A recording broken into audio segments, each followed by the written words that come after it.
दादरचा कबूतरखाना बंद केल्यामुळे जैन समाज आक्रमक झालाय। जैन मुनी नेशचंद्र विजय यांनी आंदोलनाची घोषणाही केली आहे। शांततामय मार्गाने आंदोलन करण्याचा निर्णय त्यांनी घेतला असून दिवाळीनंतर म्हणजेच 1 नोव्हेंबर पासून ते आझाद मैदानात उपोषणाला बसणार आहेत।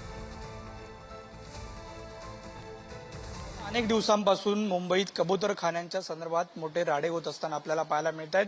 वेगवेगळ्या बैठका होत आहेत, मात्र मार्ग काही निघत नाहीत। पुन्हा एकदा 1 तारखेपासून आंदोलनाचा जो इशारा आहे तो निलेश चंद्रमुनी यांनी दिलेला आपल्याला पाहायला मिळतात।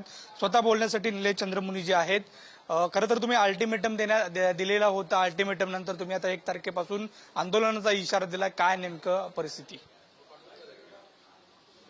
पुढचे 2 महिन्यापासून 3 महिन्यापासून हे प्रकरण चाललेलं आहे।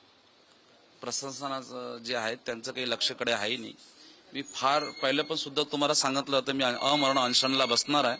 आता समय आलेला आहे, तो टाइम आलेला आहे। बस या पुढच्या 1 तारखेला जर मला आझाद मैदानची परमिशन मिळाली तर मी अमरण अनशनसाठी बसणार आहे। काही स्वार्थी नेता लोक आहेत, ते बीएमसी इलेक्शनसाठी आपला स्वार्थ करत आहे।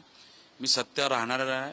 काही लोकांचे मला धमक्या पण येऊन राहिल्या की महाराज तुम्ही हटून जा, पण मी या रस्त्यावर ठाम आहे आणि ठाम राहणार आहे। गोमाताला राज्यमाता घोषित केलं आहे, तरी पण विदर्भ अमरावतीमध्ये लय गाया कटत आहे आणि ते कसाई लोक आहेत ते आमच्या गोरक्षकावर हल्ला करत आहे।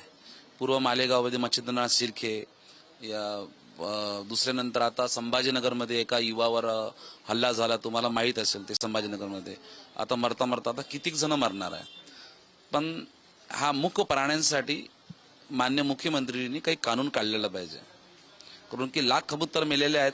ते तुम्हाला माहिती आहे कबूतरचा विषय काय। आम्ही सोबत नंदकिशोर गावडे, पुढारी न्यूज, मुंबई।